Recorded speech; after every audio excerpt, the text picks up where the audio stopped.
Hello everyone, now here we are, and this is the lesson that I'm going to teach now. Right, it's for YouTube. So this is our lesson: heat in changes of state. So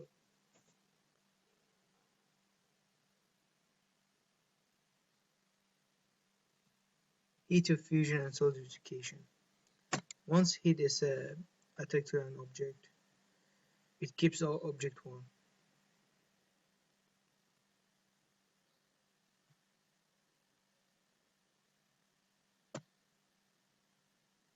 Keeps object warm. Yeah, right. So ice, for example, we have ice. It's always in cold temperature. It's always in freezing temperature. And heat, which is a very hot, very warm temperature. For example, you say cold is positive, warm is negative. Yeah, cold is positive, hot is negative. So when they attract each other, so it create a different state, which is liquid. Or maybe in another state, or at all, the positive, the negative attack positive and the negative one. So here, as we have seen here, this is the heat and this is the ice. Heat and ice, when heat attacks over ice, then the ice is gone and heat will win. Or else if they both attack together to turn to liquid, then it will turn to gas, or maybe it will be gone. It's gonna depend. So that's what we call a melting point, evaporating point. Well, how did this happen? Well, we need to know the specific amount of number, specific amount of mole that can do that, or then how it can do. So from amount of mole that we know, and amount of mole that we can see here, that's how we can see that how this happens. So we need to know from the amount of mole. So sometimes the mass of an object changes from solid to liquid, as I have said. So here we are, molar heat of fusion. So that's why I brought this picture here, to show you how the molar heat of fusion. Right, so the molar heat of fusion is this. Right. Or else it will be the molar heat of solidification. We need to know how. Later on in this lesson, we will learn about the difference between molar heat of fusion and molar heat of solidification. So here's how the solution is. H2O is it's solid, H2O and solid to H2O liquid, delta H fusion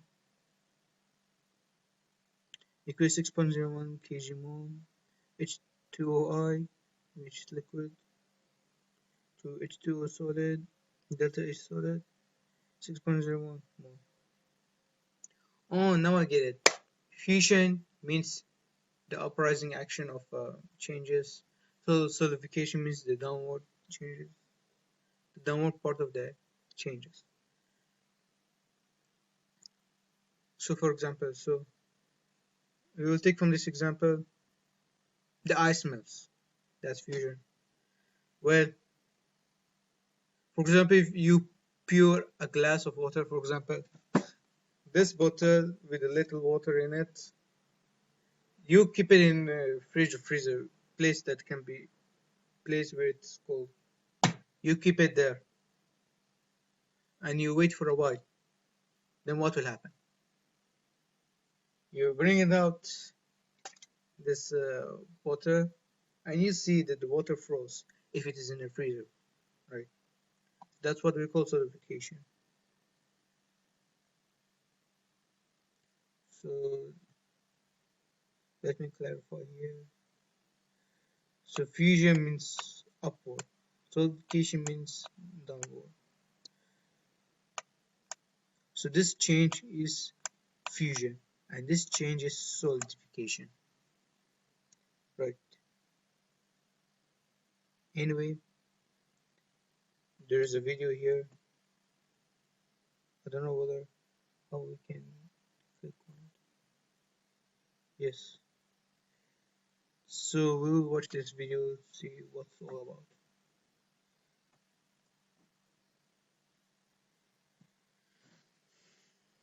Now we'll wait for the YouTube video to come.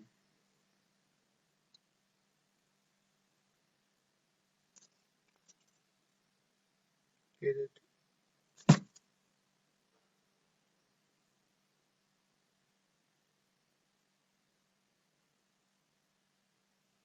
Right, I was working on this.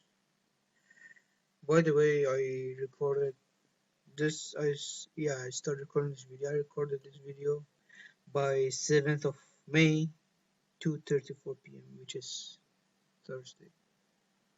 So now we are waiting for the video to come. I don't know how long it will take for the video to come. Then from the video we can understand it better.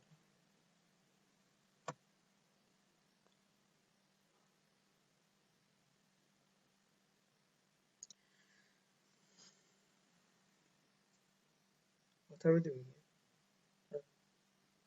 Waiting for the video.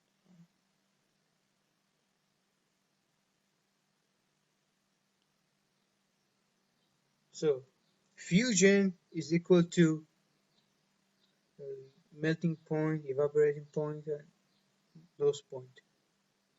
Well, solidification is equal to condensation point and freezing point. Get it?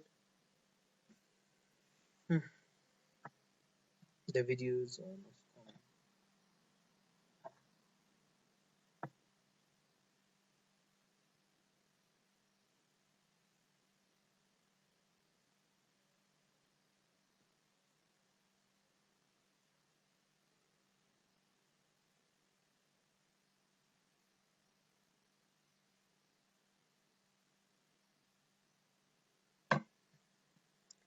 Alright, enjoy what.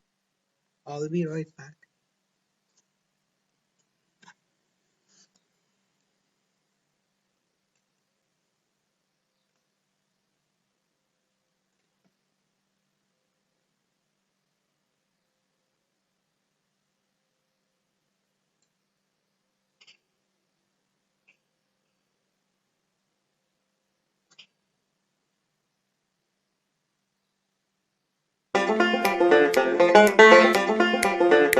Now I was working in my kitchen on a summer day, looking for some cool stuff to chase the heat away. When the fridge I opened, the soda that I found was still too gosh darn warm, but then I heard a singing sound. Oh, the heat of fusion of water is something very nice. Take away 334 joules per gram and what you get is ice. So I put some fresh brew water into the ice cube tray and put it in the freezer to take the heat away. The molecules of water slow down and then they stop, and when they formed a solid in my soda, then I popped. Oh, the heat of fusion diffusion of water is something very nice. Take away 334 joules per gram and what you get is ice. So when you're hot and thirsty and want for something cold, change water exothermically, attractions will take hold. Removing heat from water will turn it into ice. Then throw it in your soda and cool yourself real nice. Oh, very nice. Take away 334 joules per gram and what you get is ice. Ice cube out in the middle of a street on a hot summer day. Well, what's going to happen to this ice cube? It's going to melt. Alright? Furthermore, let's suppose I fill an ice tray up with water and I throw it in the freezer. What's going to end up happening to that ice over time? Well, it's going to freeze. Okay? Latent heat diffusion, people, is the amount of energy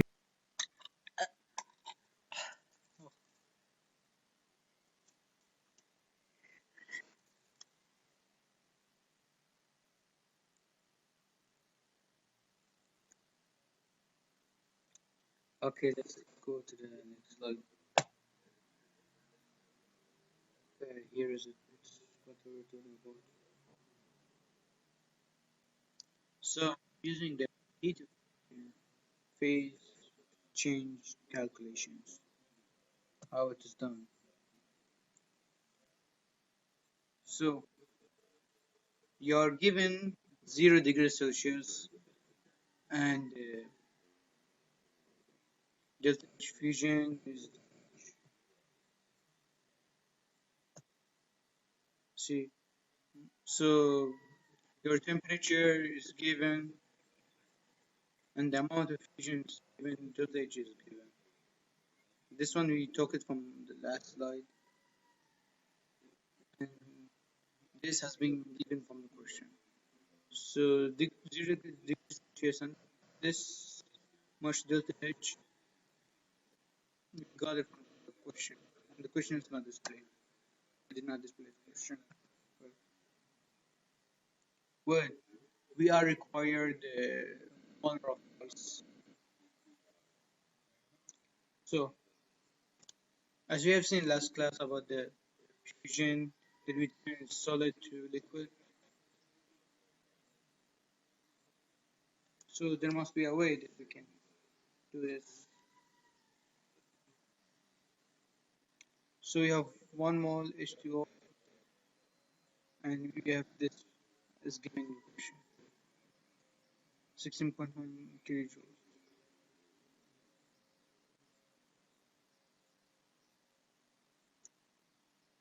And the amount of gram, I haven't displayed it here. So the amount of gram given in question is 18 grams. So, with the molar mass, right, we need to find the molar mass H2O first before we do anything. And this 1 mole to be denominated in place of numerator. So let's try to solve this. So this went here. We just dragged it there, right?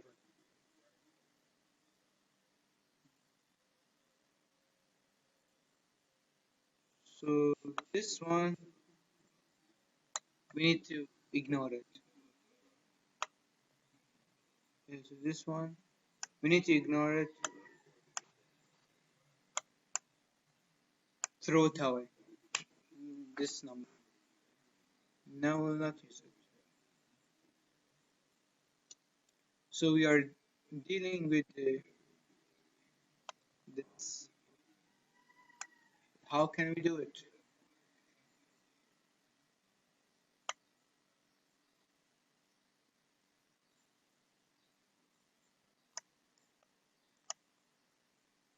So we need to know the mole of H2O.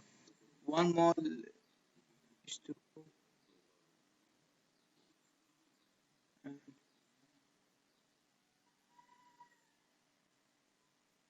So we need to know the atomic weight.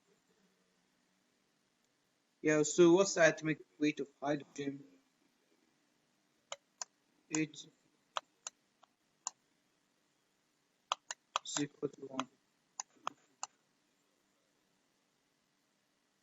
So since this number 2 is given here,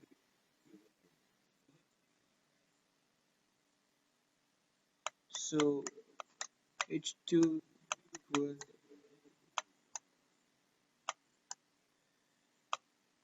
1 plus 1 equal to, that's what we got here.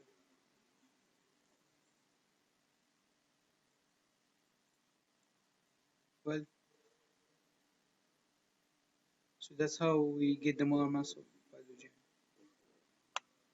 So this is molar mass.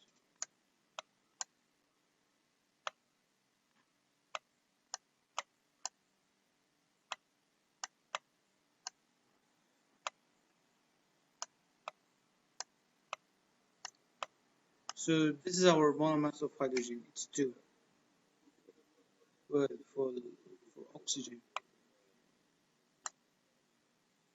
If you look at your periodic table, it will show that its atomic weight is 16. It can be like 15 point something, but we need the rounded off atomic weight,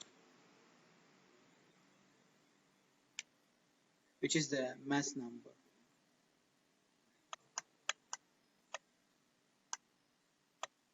So this is our molar mass. Well,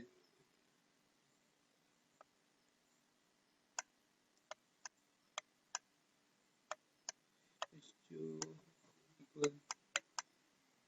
So we need to find the molar mass of both of them. So hydrogen plus oxygen, which is 2 plus 16, and that brought for us 18. So our molar mass, we want our molar mass in grams, right? So the answer is 18 grams. 18 and 18.0 is not that different. It's the same thing, but anyway, the computer, it solves it in an hour with it. It got the 18.0. Oh, that's I did a mistake. The problem. Computer sensitivity is having a problem. So we have 18 grams. So this thing, we'll make it in numerator. We'll bring it here.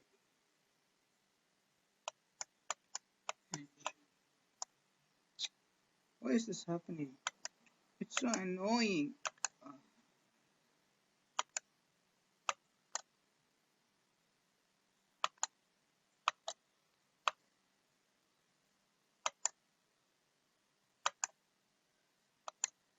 So it's H2O.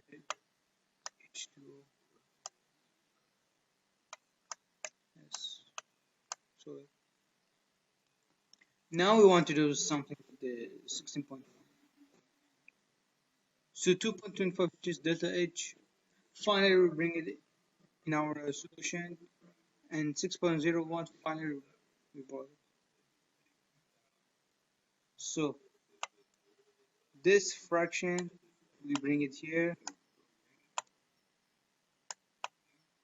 and this fraction, we bring it here, and this 2.25 thingy,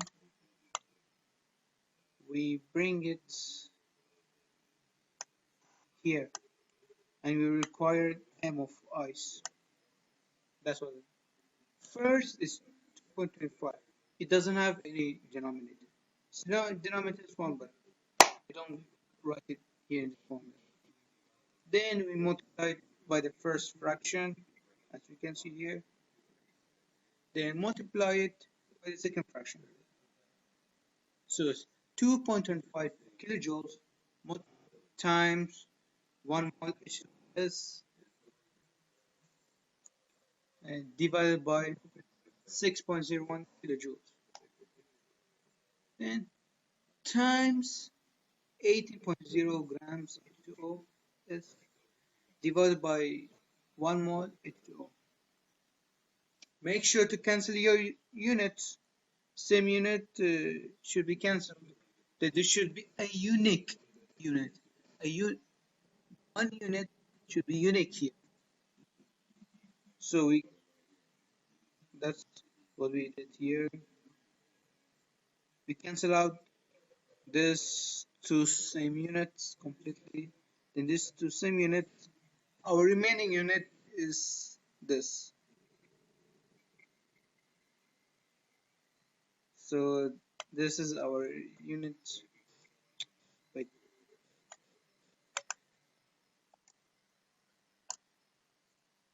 Yeah, I just want to highlight it. Anyway, this is our unit left. So this is left unit. Oops. Okay, this is our unit grams H2S. This is our unit left. Now we substitute all of these, multiply, divide them all, and this is our answer. We got our answer here. Our answer is here.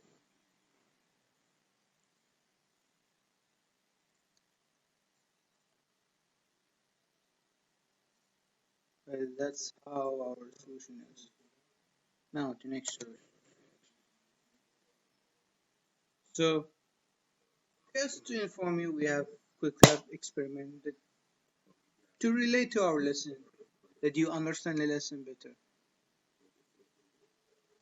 So one example of experiment you can do is, as I have showed you in the last slide with my bottle, a glass of water or bottle, keep it in the freezer, wait for a while, take it out, you see, oh, freeze. You can do that. So I'm gonna do a glass of ice.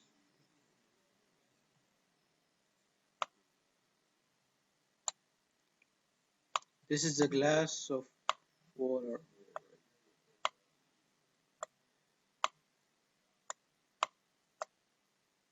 I'll try to color it. No, it's a brighter color actually.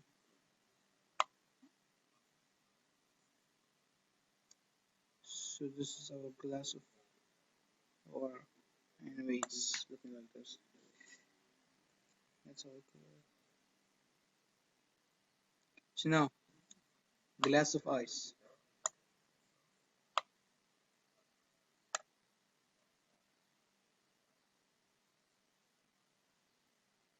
Here we have ice, one ice, two ice, three ice, and maybe a little water flowing here. So it will be darker color. So we color the first ice, second ice, third ice, and color the whole thing. And that's how you turn water into ice. So as I've shown you here.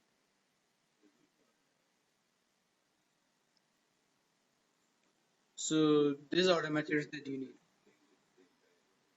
100 milliliter graduate cylinder to measure the amount of milliliter of water or ice that has been gone to your cylinder, that has been entered to your cylinder, right? Then you need hot tap water. So this time, this is a different experiment I've said here. Where it is all 100 milliliter graduate cylinder, hot tap water, foam cup, thermometer, or temperature. The one that to measure the temperature of the water. Yeah. Then ice. So here are the steps. Step 1, Fill the graduate cylinder with hot tap water and let stand for 1 minute. Pour the water into sink. Yeah. Fill the water and keep your cylinder just like that, just 1 minute with water inside it. Then put the water in the sink. Step 2. Measure 70 milliliters of hot water. Pour the water into the foam cup. So before you put the water into the foam cup, produce a foam of bubbles in a cup. Then put water inside. Measure the temperature of the water. So in the first step, while you let the cylinder just stay like that for 1 minute, measure its temperature. What is temperature? 28 degrees Celsius. You can see.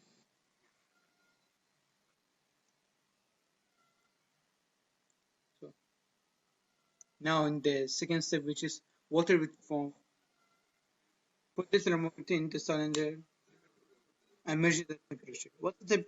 Tell me what's the temperature of it? Okay. Step 3. Add an ice cube to the cup of water. Gently stir the cup. Measure the temperature of water when melted.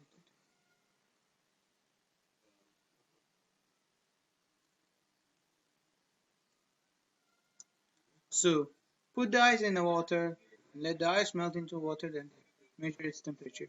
What's its temperature? 2 degrees Celsius. So why do you have to do this experiment? The purpose of this experiment is to estimate the heat diffusion of ice.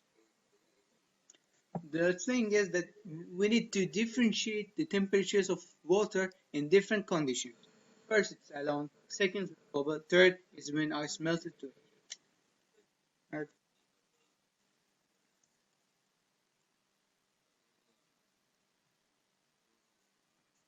So, next.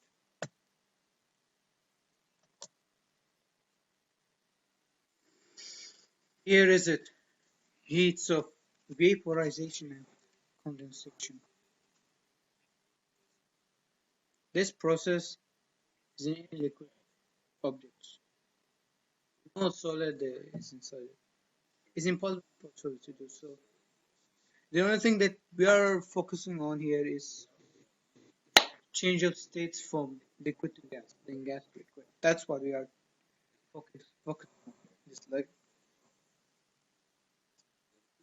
once the heat is attracted to the liquid object, we call it the more heat of vaporization.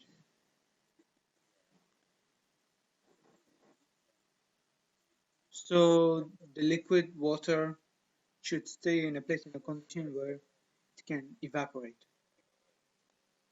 with heat of fire. Well, if you put the water in the pot with fire, it will boil. But there is something you need to do to the water that it evaporates. It's not that the fire touches it, it's the surrounding the water that allows it to evaporate.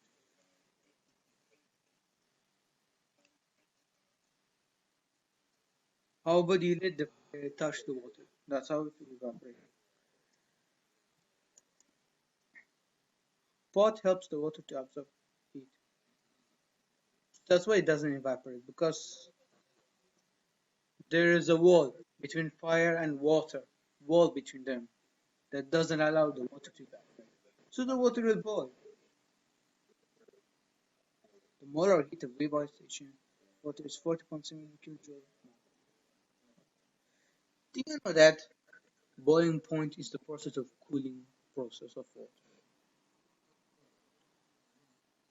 Since you want to cook food and you want to make your food and water in a good condition, in a moderate temperature, in a certain temperature, boiling is a good step for it. That the temperature of the water would be just right. Not high, not low, just right. So we know that the molar heat vaporization is 40.7 kilojoule mole. That's how it can evaporate.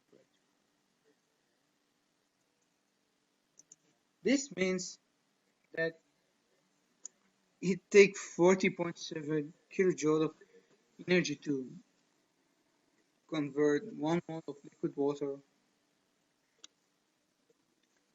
to 1 mole of water vapor at the normal boiling point, 400 degrees Celsius at 101.2 kPa. So the temperature that you boil water, you need to do something to let it evaporate.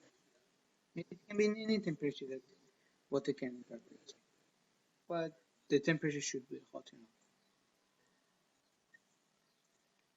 So that's how it goes. So once we evaporate, make it water vapor, it takes 40.7 kilojoules of energy. Take note of this.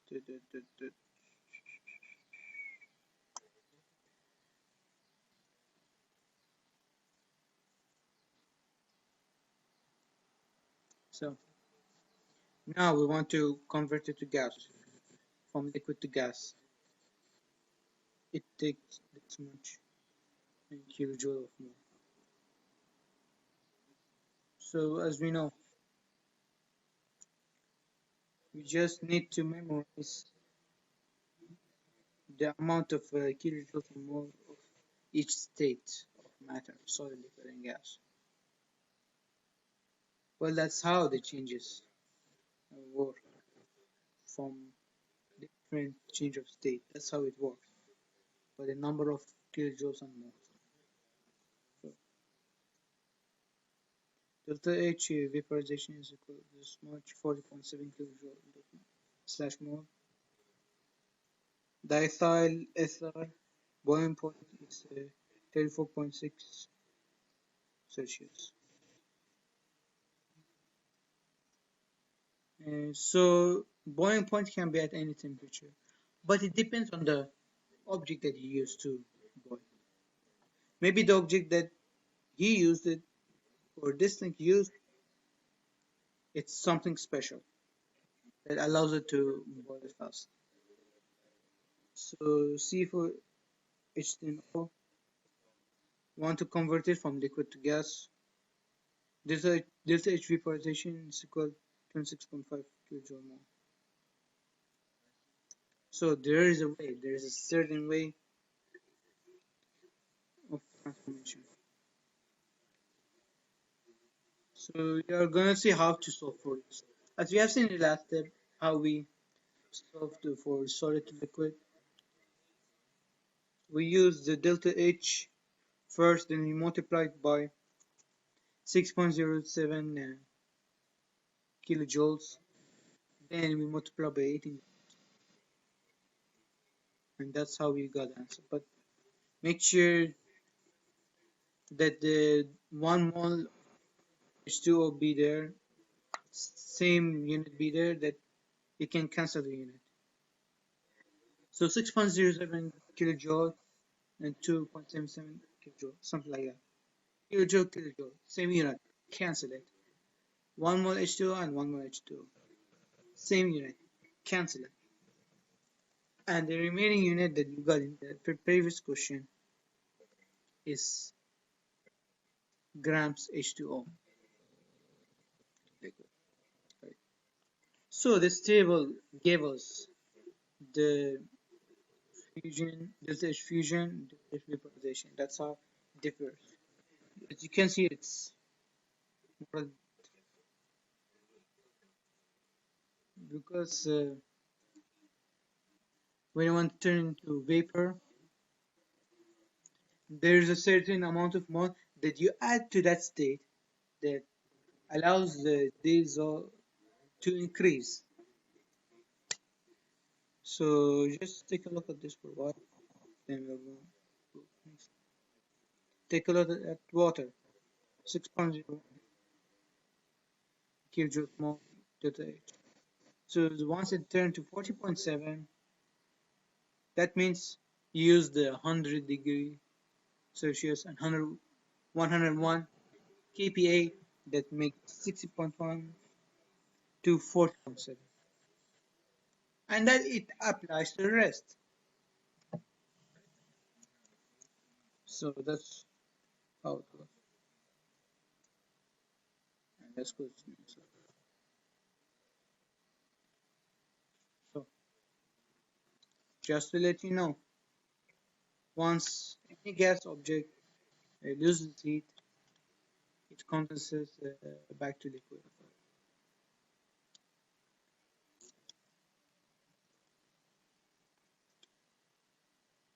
So any object, especially solid, if you add heat to solid, then it will be liquid. So from 6.01 kilojoules to 6.77 kilojoules. That's what it means difference from solid to liquid, or maybe more than that. That's what we call molar heat of condensation. So not only solid back to go to liquid, even the gas with the cooling temperature returns back to liquid.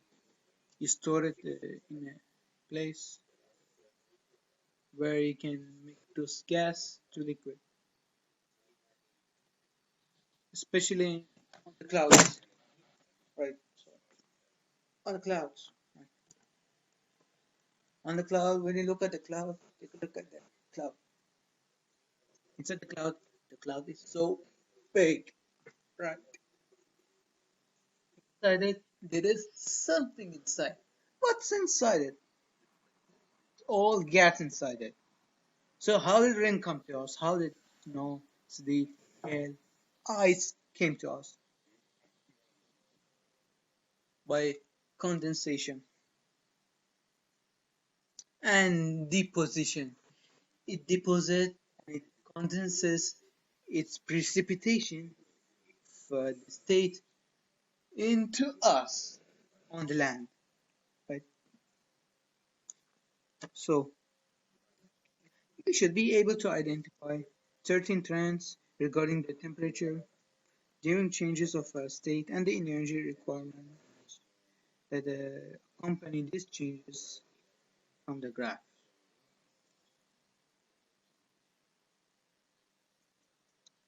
So that's how it goes.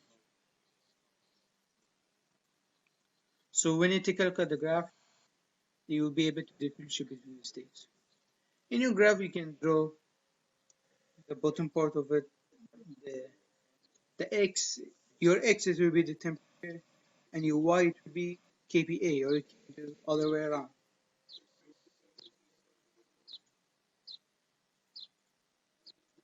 Right. Then in the graph, you can plot the amount of kilojoules and per temperature does each element. Plot them, then a line of how it goes. Up to you whether you want to do it. Boiling requires energy, whereas condensation loses energy. So for example, in condensation, while it's gas, when you want to condense, the fact, oh, I'm losing energy, I'm getting tired of you, I want to take a rest. So while it's taking a rest, it turns to condensation. While it's evaporating, it's taking energy.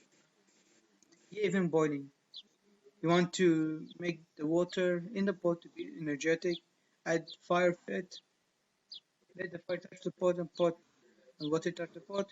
Both of them touch one wall, then more water would be too much. Means the water is so energetic and it's doing a lot of work and it's getting tired doing this energetic thing. Yeah, right.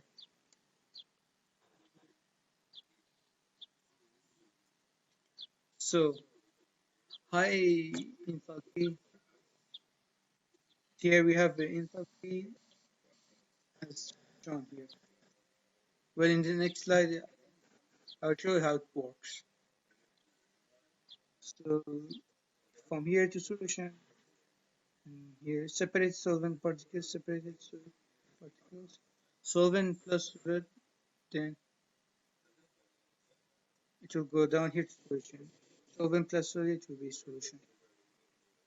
Solvent plus solid will be solution. So because of state change state, for example, mango juice is homogeneous mixture. You can see solution because you see one what do you call it? One compound inside it. You can see one compound inside of mango juice. That's what we call solution. So those mangoes that are solid turns to liquid in a certain way. For example, the mango and something, the fire is added to it. Did the mango? Did it actually melt? Yeah, I think so. Mango melts. Then you store it in a cool place for refreshment, something like that. Now I'll show you how it works. The high fusion, also liquid vaporization, liquid to gas. Here, you want to reverse it from gas to liquid, condense it, then liquid to solid, freeze it. Let's see how it works. Solid liquid, liquid to vapor, end up in vapor. Now, let's see about this. Now we'll start from vapor. We'll say what vapor, liquid, liquid to solid, yeah, solid to liquid and to vapor, and that's how it goes. So now we need to do the calculations of a vaporization condensation. This vaporization actually. So how we get this 40.7 is from water. The kilojoules of vaporization of water is 40.7 from 6.01 to 40.7 by calculations we do.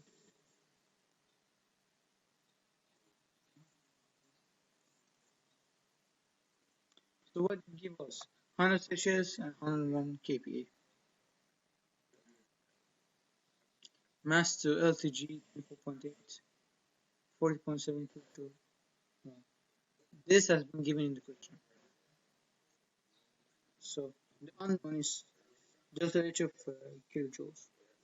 We need to find delta H or H2O. Yeah. So we use this equation.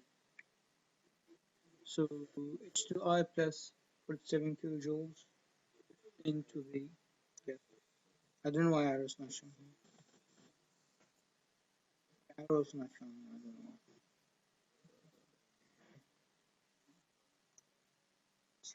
So any liquid H2 is 40.7 kilojoules, and that's how you get the vaporization. Anyway, here they do in a certain method. We need to use all these known and unknowns together. That's the thing. Well, it's quite easy if you know the order, the formula.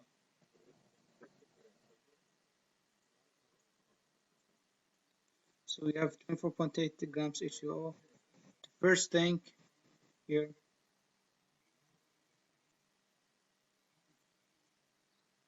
This thing is the first thing that we will use in our formula.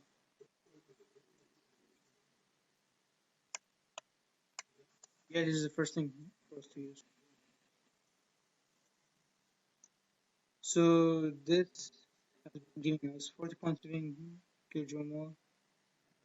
So this, we need to find the molar mass. So we did finding the molar mass of H2O, and this is our result. We got it from our previous slides. So here, bring it here. This 40.7 kilojoule mole. So anyway, the fractions here. So this one will bring it here. So we got all these together in a formula. So now we will see where is similar. units. So GH2O and GH2O, they are cancelled. 1 mole H2OI, 1 mole H2OI is cancelled.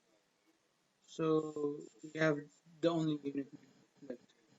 So we multiply this, divide by this, and then multiply by this. And this is our result.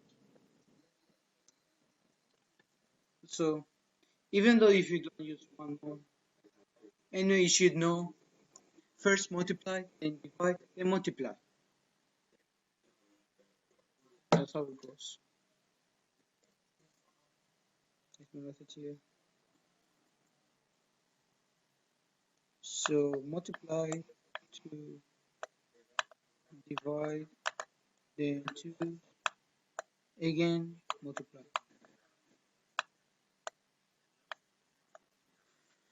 That's how we go.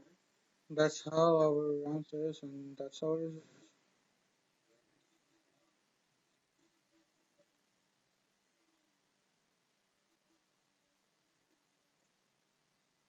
Next.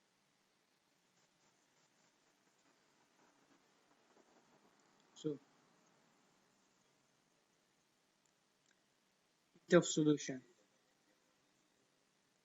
Well, the first thing that comes to our mind about the topic is this picture. Solution means heat. Where did I injure? For example, here there are some injuries here. I need to put ice on it or something on it to heal it. So any problem you have, any pain you have, any injuries you have, always there's a solution to that problem. Every problem has solution, or else there will be no solution. So you just had a cut in your skin.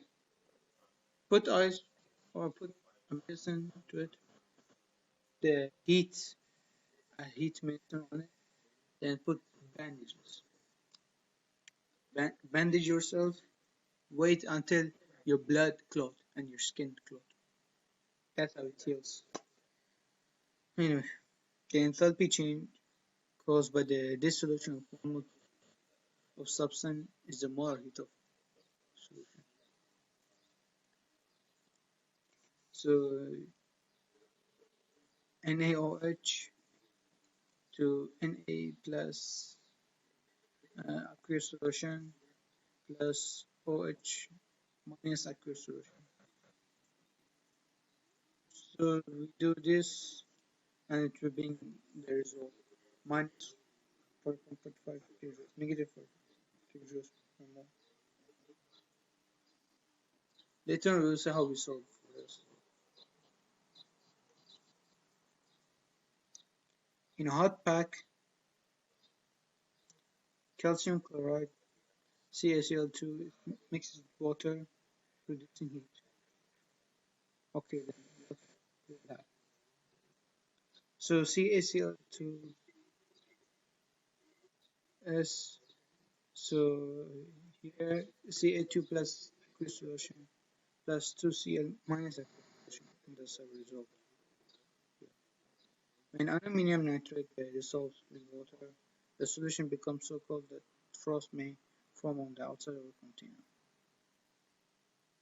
container. NH4NO3 is NH4 plus aqueous solution plus NO3 minus aqueous solution. That's our solution. Now, next slide. That's how we do it. So minus 44.5. How did we get?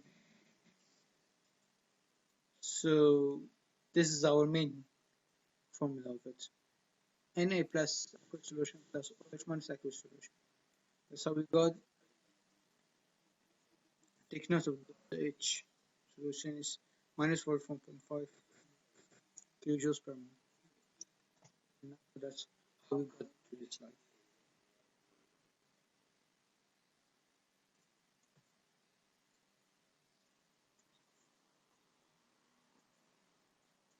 So we have our knowns and unknowns. Our knowns has been given in question actually. Right.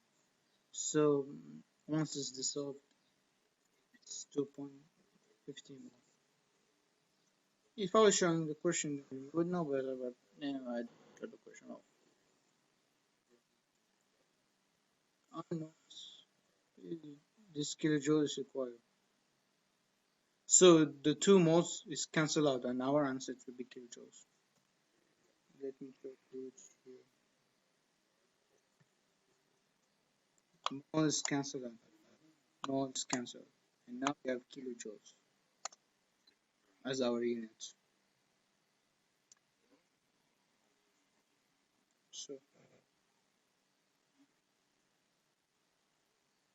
So 44.5 kilojoule, we use this, but before that we used.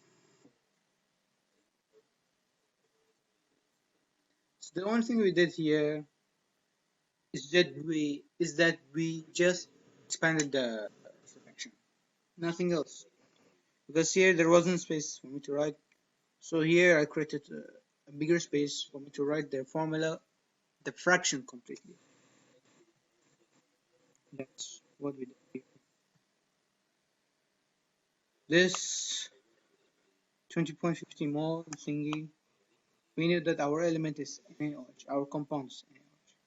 We bring it here. And this formula and this fraction, we bring it here. Cancel the units, then substitute, and that's what brings us the answer. Minus 111 kilojoules. That's how we did it. Take notes. That's the equation we use. The same equation as the last time we solved, but the knowns and unknowns are different and questions different. That's it. Just to let you know that what does this heat do with the solution, how does it heal you, and all this stuff. So you need to know the specific amount of kilojoules, specific amount of moles. Then you will find out how to do it exactly. For example, you are in the laboratory, you have to create a medicine.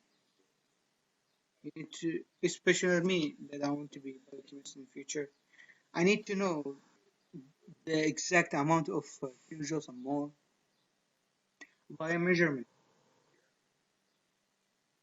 So a state, liquid, something like that, I store it in a cylinder, then heat it up, then a change will happen. Then it will go to a portion.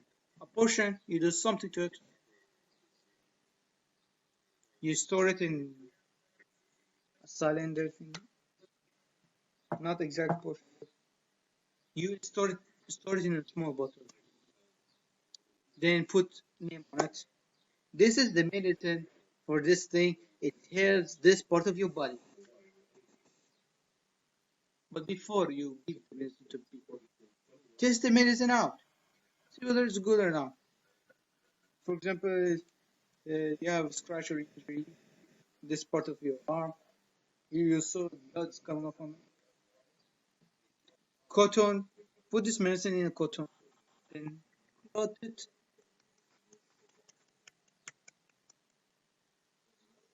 Then take a tape.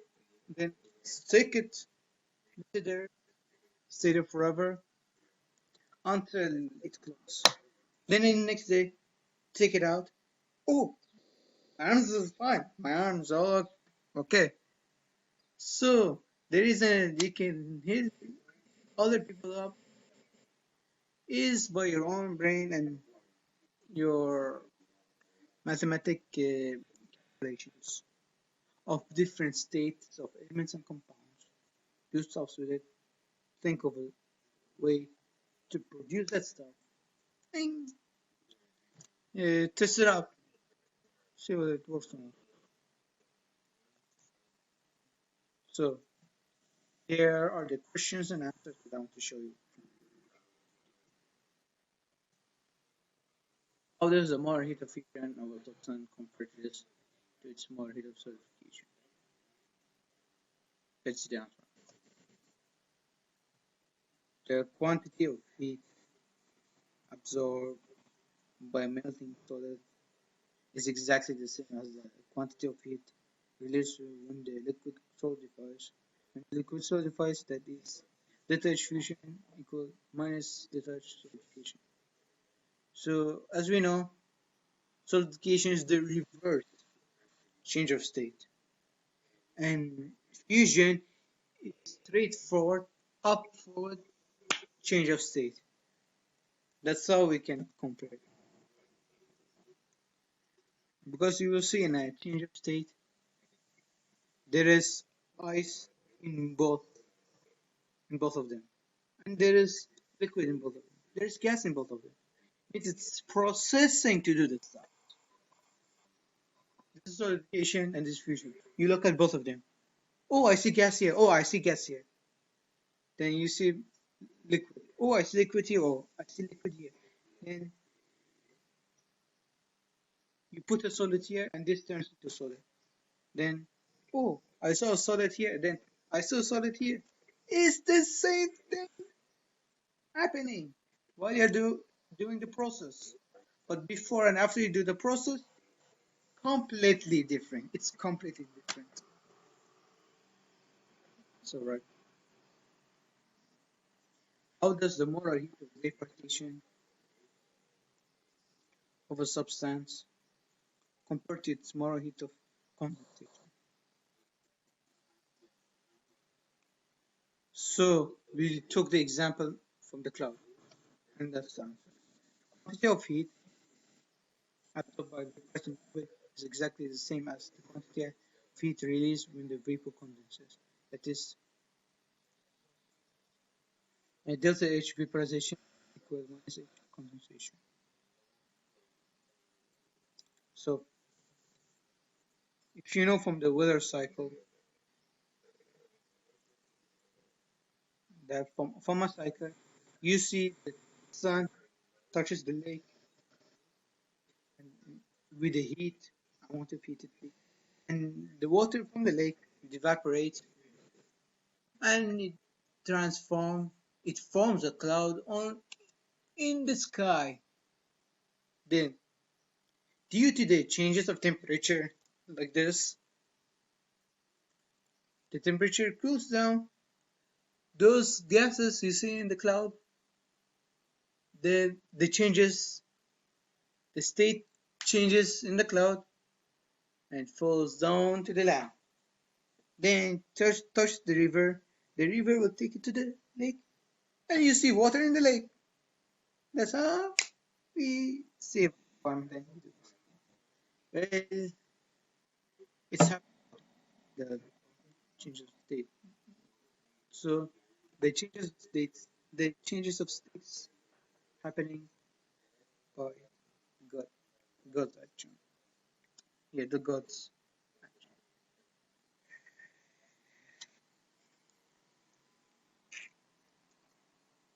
So, what enthalpy changes occur when a solid dissolves in solvent?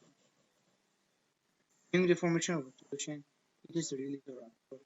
As I've showed you in a slide, solid to liquid vapor, then the other part of the diagram, vapor to liquid to solid, then back to vapor. So from this diagram, we know that enthalpy is something to do with the absorbing heat and releasing heat, which is the reverse change of state, straightforward change of state. So it's the end of the lesson.